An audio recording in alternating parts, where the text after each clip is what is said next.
There were a few reasons why I chose Aberystwyth.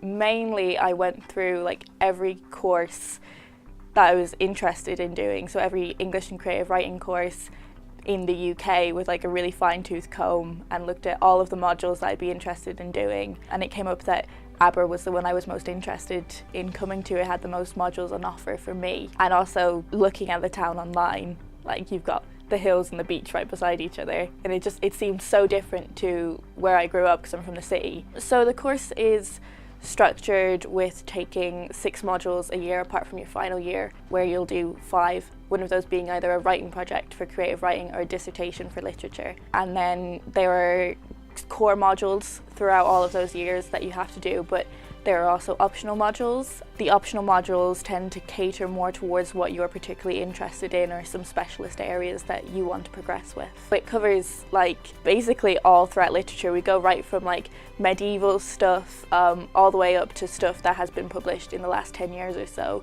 So we're going all the way through the history of literature and hitting all the main sort of time periods and literary periods. So you've got like Victorian, modernism, postmodernism. We cover everything. I found it so easy to settle in. Everyone here is so lovely and so welcoming, and like they put on lots of events for us. We can like meet our lecturers and meet other students and meet people from like the English Society. And I felt like so at home straight away.